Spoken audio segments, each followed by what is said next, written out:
ये अगला चालू करते हैं अगस्त करंट अफेयर का विज्ञान एवं प्रौद्योगिकी। ठीक है जी। Science and technology. भारत का पहला प्रदूषण नियंत्रण पोत समुद्र प्रताप। ठीक है जी। तो प्रदूषण नियंत्रण वाला जो पोत है उसका नाम क्या है? प्रताप है, समुद्र प्रताप। भारत के पहले प्रदूषण नियंत्रण पोत समुद्र प्रताप का जलावतरण कर दिया गया है। यह तेल रिसाव की घटनाओं को पता करने और रोकने में सहायता करेगा। गोवा शिपयार्ड लिमिटेड द्वारा स्वदेशी रूप से डिजाइन और निर्मित किया गया है इसे। ठीक है जी। तो एक बार फिर से, भारत का पहला प्रदूषण नियंत्रण पोत कौन सा है? प्रताप है। ठीक है। और कहाँ ये क्या करेगा? तेल रिसाव और का पता लगेगा, घटनाएं रोकेगा। इसे कहाँ पे किया गया है निर्मित? गोवा शिपयार्ड लिमिटेड द्वारा स्वदेशी रूप से निर्मित किया गया है। अगला है दूसरी परमाणु पनडुब्बी INS अरिहंत। ठीक है। तो सबसे पहली कौन सी थी? INS अरिहंत थी, जो कि परमाणु पनडुब्बी है। दूसरी भारत की परमाणु पनडुब्बी का नाम है अरिहंत। ठीक है जी। दूसरी परमाणु पनडुब्बी INS अरिहंत जो है वो नौसेना में शामिल कर ली गई है। INS अरिहंत भारत की पहली SSBN बैलिस्टिक मिसाइल परमाणु पनडुब्बी। INS अरिहंत का उन्नत संस्करण है। ये INS अरिहंत से भी बेटर है। ठीक है। INS अरिहंत श्रेणी की स्वदेशी परमाणु पनडुब्बियों में दूसरी पनडुब्बी है। परमाणु बैलिस्टिक मिसाइल K-15 से लैस है। तो परमाणु बैलिस्टिक मिसाइल कौन सी होती है? हमारी K-15 होती है। K-15 से लैस है ये हमारी पनडुब्बी। चलिए, अगला है सिंगल स्ट्रेन ओरल हैजा vaccine Hillchol. Bharat Biotech International Limited ने सिंगल स्ट्रेन ओरल हैजा वैक्सीन OCV हिलकोल बनाई है, जिसे BBV131 भी कहते हैं। ठीक है जी। BBV131 यानी हिलकोल जिसे कहते हैं, ये हैजा की ओरल वैक्सीन है। ये भारत बायोटेक लिमिटेड ने बनाई है और ये सिंगल स्ट्रेन वाली वैक्सीन है। सिंगल स्ट्रेन ओरल हैजा वैक्सीन है हिलकोल, ये भारत बायोटेक ने बनाई है, जिसे BBV131 भी कहते हैं। हिलकोल जो है वो मौखिक हिलकोल टीकाकरण 2 खुराकों में दिया जाता है। तो ये दी जाती है 2 खुराकों में। एमपॉक्स से निपटने के लिए, एमपॉक्स से मंकी पॉक्स, उससे निपटने के लिए WHO की वैश्विक योजना उसने चालू करी है। ये 6 महीने तक चलेगी। एमपॉक्स WHO की वैश्विक योजना 6 महीने तक चालू करी गई है। एमपॉक्स एक मानव से मानव संचरण को कम करने के लिए इसका उद्देश्य है। इस योजना का विश्व स्वास्थ्य संगठन WHO ने 14 अगस्त 2024 को एमपॉक्स को अंतर्राष्ट्रीय चिंता का सार्वजनिक स्वास्थ्य आपातकाल घोषित कर दिया था। अगला पुनः प्रयोज्य हाइब्रिड रॉकेट रूमी 1 लॉन्च किया गया। ये बहुत इंपॉर्टेंट है। ये एक ऐसा रॉकेट है जो कि जाके वापस आ जाता है। तो भारत का पहला पुनः प्रयोज्य हाइब्रिड रॉकेट रूमी 1 लॉन्च किया गया है चेन्नई के थिरुविदंदई से पुनः प्रयोज्य हाइब्रिड रॉकेट रूमी 1 को लॉन्च किया गया है। स्टार्टअप जो है जिसने इसे चालू किया उड़ाया है वो है स्पेस जोन इंडिया। ठीक है। तो इस स्टार्टअप का नाम क्या है? Space zone India. उसने रूमी 1 रॉकेट लॉन्च किया है जो कि वापस नीचे आ जाता है। ठीक है। रूमी 1 रॉकेट चेन्नई के थिरुविदंदई से उड़ाया गया। स्पेस जोन इंडिया कंपनी ने उड़ाया है, स्टार्टअप ने। मोबाइल लॉन्चर का उपयोग करके सब ऑर्बिटल ट्रेजेक्टरी में लॉन्च किया गया था इसे। विद्युत चलित पैराशूट डिप्लॉयर से सुसज्जित है और 100% पायरोटेक्निक से मुक्त भी है। तरल और ठोस ईंधन प्रणोदन प्रणालियों का उपयोग किया गया है इसमें।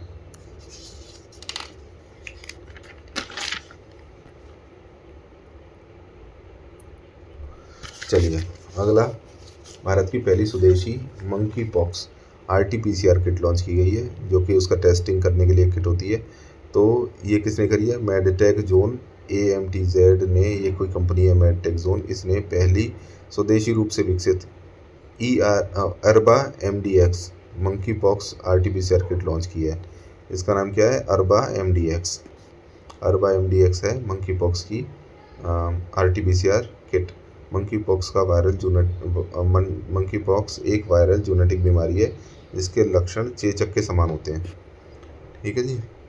चेचक की तरह से एक मंकी पॉक्स बीमारी होती है और ये जानवर से इंसानों में फैल सकती है। दूसरा स्वदेशी 700 मेगावाट परमाणु ऊर्जा रिएक्टर।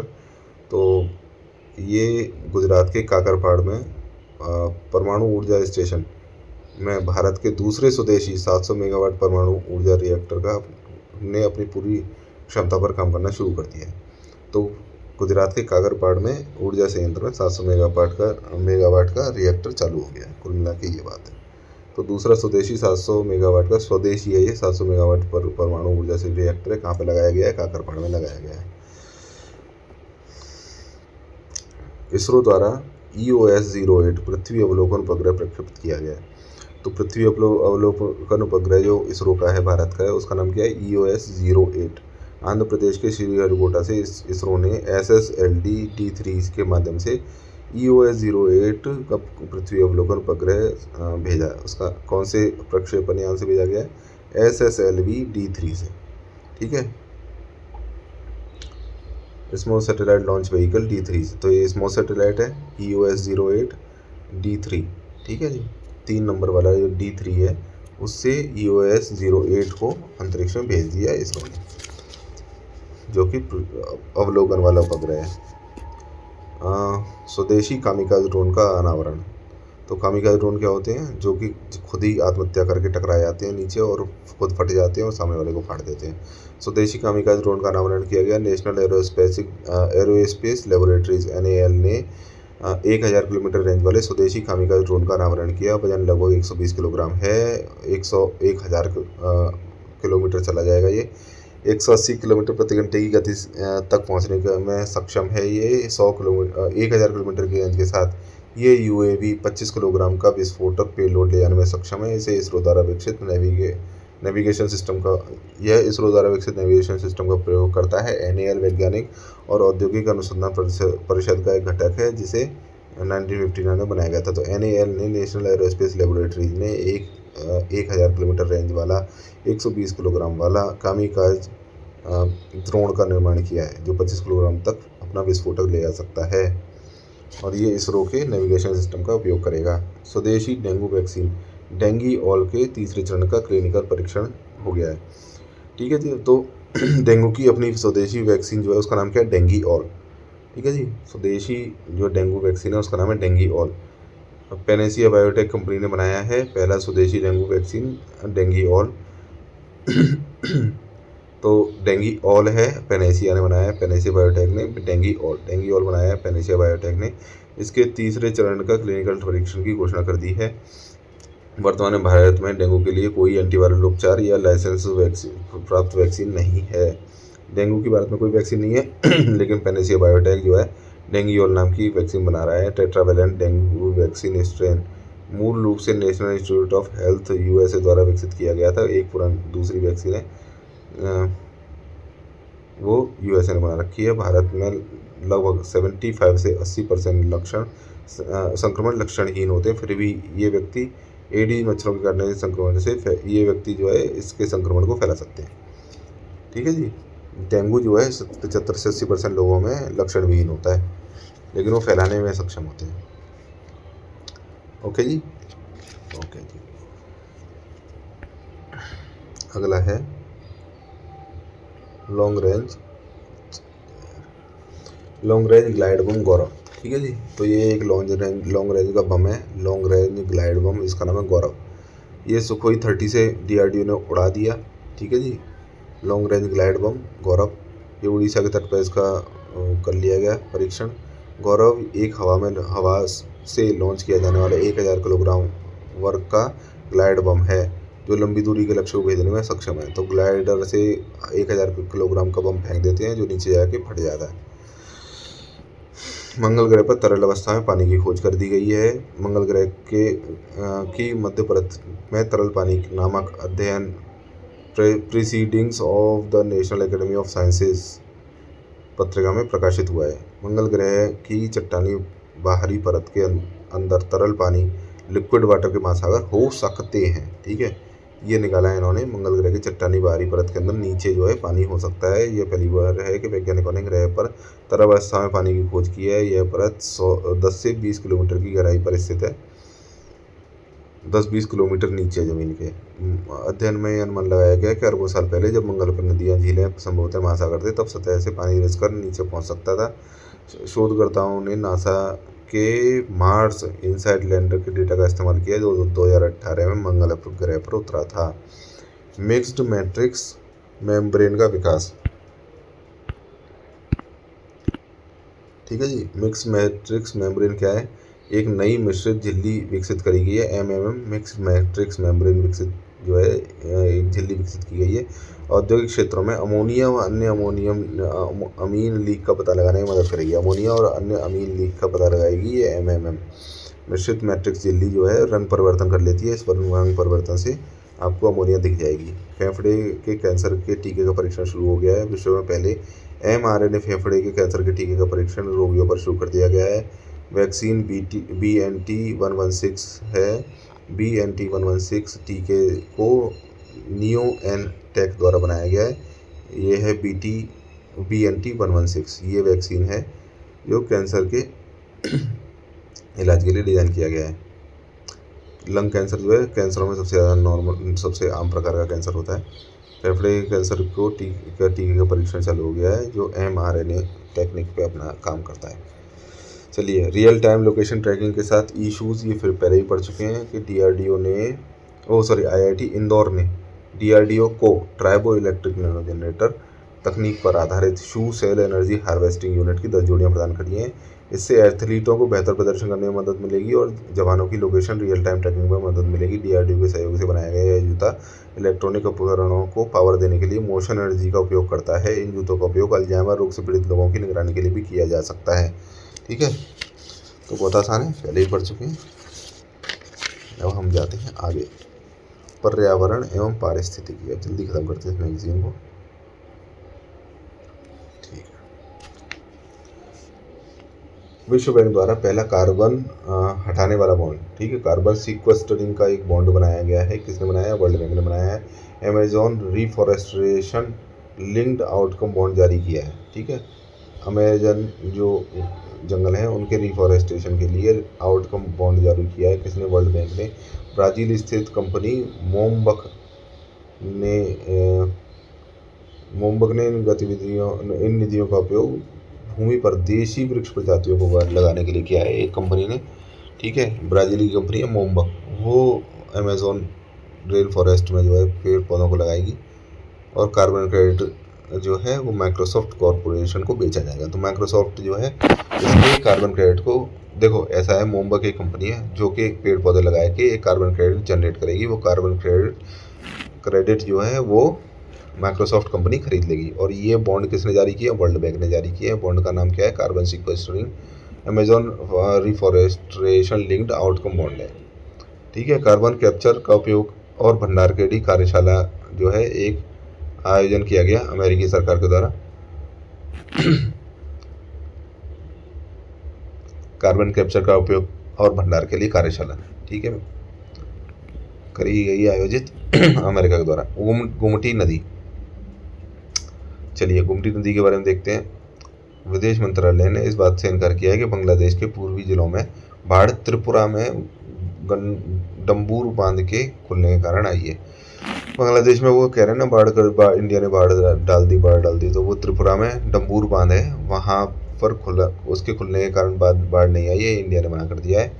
डम्बूर बांध जो है गुमटी नदी पर बनाया गया है जो भारत बांग्लादेश होकर बहती है। तो ये पूछ सकते हैं कि भाई गुमटी नदी किस प्रदेश से होकर बहती है? तो वो त्रिपुरा में होकर बहती है। गुमटी नदी पर कौन सा बांध है? डम्बूर बांध है। ये इम्पोर्टेंट चीज़ है मेरे हिसाब से। अगला, शुद्ध शून्य कार्बन उत्सर्जन वाला भारत का पहला हवाई अड्डा, नई दिल्ली का अंतर्राष्ट्रीय हवाई अड्डा। ये इंदिरा गांधी अंतर्राष्ट्रीय हवाई अड्डा जो है वो नेट जीरो कार्बन उत्सर्जन करने वाले हवाई अड्डे का पहला भारतीय हवाई अड्डा बन गया है। ये बहुत इंपॉर्टेंट है मेरे साथ, बहुत इंपॉर्टेंट। हवाई अड्डों के सारे सवाल इंपॉर्टेंट हैं।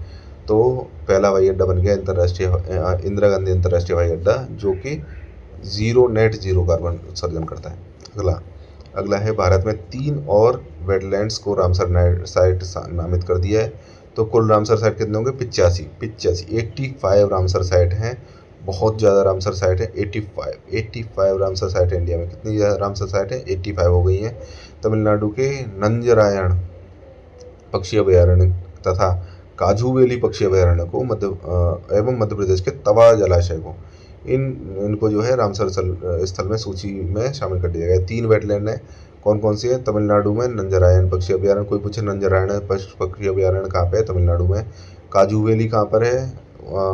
जो है वो भी तमिलनाडु में है। और मध्य प्रदेश में तवा जलाशय है। ठीक है, तो तालाब पक्षी विहार कहाँ पर है? मध्य प्रदेश में। तवा कहाँ पर है? मध्य प्रदेश में। काजू वैली और नंजरायण कहाँ है? तमिलनाडु में। तो काजू वैली नंजरायण तमिलनाडु में, और तवा जो है वो मध्य प्रदेश में है। तमिलनाडु में नंजरायण पक्षी अभयारण्य है। काजू वैली जो है खारे भूमि का, वो खारे पानी की आर्द्र भूमि है। मध्य प्रदेश में तवा है। और रामसर जो वो हुई थी, समिट वगैरह जो हुई थी, वो ईरान के नाम रामसर में 1971 में हुई थी, 1971 में हुई थी। ठीक है, रामसर कौन सी डेट है? रामसर की डेट है 1971। रामसर की डेट कौन सी है? 1971।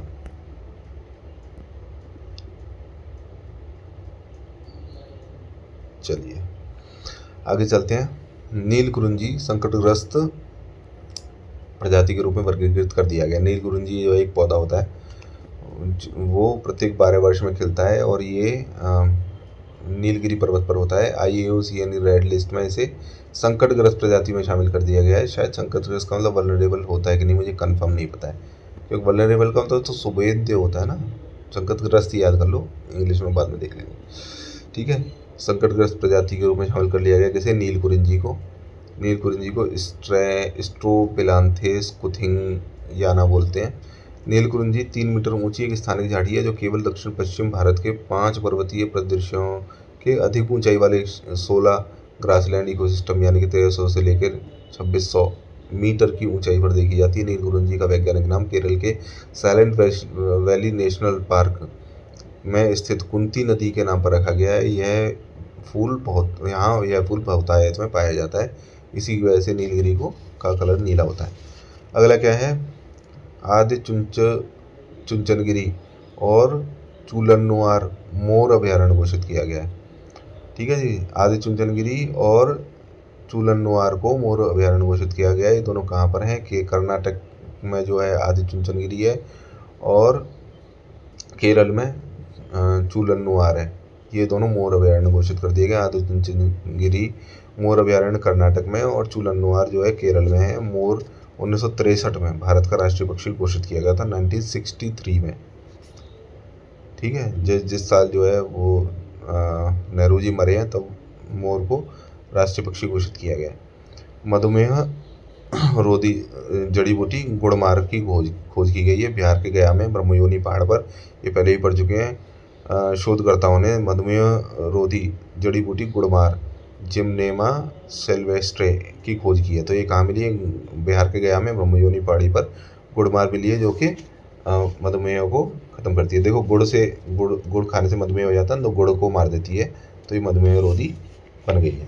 वैज्ञानिक और औद्योगिक अनुसंधान परिषद CSIR द्वारा मधुमेह रोगी दवा BGR-34 विकसित करने के लिए गुड़मार का उपयोग पहले किया जा चुका है। आंतों में शर्करा को अवशोषित करने से रोकता है। ये दवाई दिल्ली स्थित अखिल भारतीय आयुर्विज्ञान संस्थान एम्स द्वारा 2022 में किए गए अध्ययन ने चयापचय क्रिया में सुधार करते हुए मोटापा और रक्त शर्करा के स्तर को कम करने के लिए BGR-34 की प्रभावशीलता की पुष्टि की थी। चलिए अगला टॉपिक, हिंद महासागर में 3 संरचनाओं का नाम अशोक, चंद्रगुप्त और कल्पतरु रखा गया है। तो अशोक हो गया, चंद्रगुप्त मौर्य हो गया, और कल्पतरु, ये 3 नाम रख दिए गए हैं 3 संरचनाओं के। अशोक सी माउंट, चंद्रगुप्त रिज और कल्पतरु रिज। ठीक है जी, अशोक सी माउंट, ठीक है, अशोक माउंट है, बहुत ऊंचा है, चंद्रगुप्त रिज है, और कल्पतरु भी रिज है। इन्होंने किसने मंजूरी दी है? अंतर्राष्ट्रीय हाइड्रोग्राफिक संगठन और यूनेस्को अंतर सरकारी महासागरीय आयोग IOC और IHO ने मंजूरी दे दी है इनके नाम चेंज करने की। अशोक सी माउंट, चंद्रगुप्त रिज और कल्पतरु रिज। खोज की गई है गोवा के समुद्र विज्ञानी द्वारा की गई है। ठीक है, इन संरचनाओं की जो खोज की गई है गोवा के समुद्र विज्ञानियों द्वारा की गई है। 61 वर्ष बाद ग्रेट 4 रिंग तितली की खोज की गई है। 61 वर्ष बाद ग्रेट 4 रिंग तितली की खोज कहाँ पे की गई है? अरुणाचल प्रदेश के नामदफा राष्ट्रीय उद्यान में फिर से खोज किया गया। 61 साल बाद ग्रेट 4 रिंग तितली को ठीक है। ग्रेट फोर रिंग तितली को 61 साल बाद अरुणाचल प्रदेश के नामदफा राष्ट्रीय उद्यान में फिर से खोज लिया गया। यह चीन की सबसे अधिक विविधतापूर्ण पाई जाती है और नेपाल, भूटान, म्यांमार, पूर्वोत्तर भारत में भी पाई जाती है। तो नॉर्थ ईस्ट में वैसे पाई जाती है, लेकिन चीन की है, ये चीन में खूब पाई जाती है, तो उसमें कोई टेंशन लेने की ज़रूरत नहीं है। चलो भाई, रिपोर्ट और सूचकांक पे आ जाते हैं हम लोग। चलिए भाई, रिपोर्ट और सूचकांक। Justice Hema committee report. तो जस्टिस हेमा मालिनी जो है वो क्या करेंगी, 3 सदस्यीय न्यायमूर्ति हेमा समिति की रिपोर्ट जारी कर दी गई है, जिसमें मलयालम फिल्म उद्योग में महिलाओं के साथ भेदभाव, शोषण और यौन उत्पीड़न की चौंकाने वाली घटनाएं उजागर हुई है। तो देखो, हेमा मालिनी जो है वो फिल्म उद्योग से संबंधित है ना, तो हेमा कमेटी फिल्म उद्योग, मलयालम फिल्म उद्योग में महिलाओं के साथ यौन शोषण जो और भेदभाव वगैरह किया जा रहा है, उनके लिए टॉयलेट वगैरह नहीं बनाते हैं और उनको प्रॉब्लम होती है, ठीक है, उसके लिए किया गया है। और उनके साथ यौन उत्पीड़न वगैरह करते हैं, अश्लील टिप्पणियाँ वगैरह वगैरह, कमरे में घुस जाते हैं, पता नहीं क्या क्या। चलिए अगला पढ़ते हैं। कर्नाटक में सर्वाधिक इलेक्ट्रिक वाहन चार्जिंग स्टेशन। तो ये पूछे हैं कि भाई सबसे ज़्यादा इलेक्ट्रिक वाहन चार्जिंग स्टेशन कहाँ पर है, तो बेंगलुरु में है, यानी कर्नाटक में, ठीक है। कर्नाटक में देश में सबसे ज़्यादा सार्वजनिक इलेक्ट्रिक वाहन चार्जिंग स्टेशन है।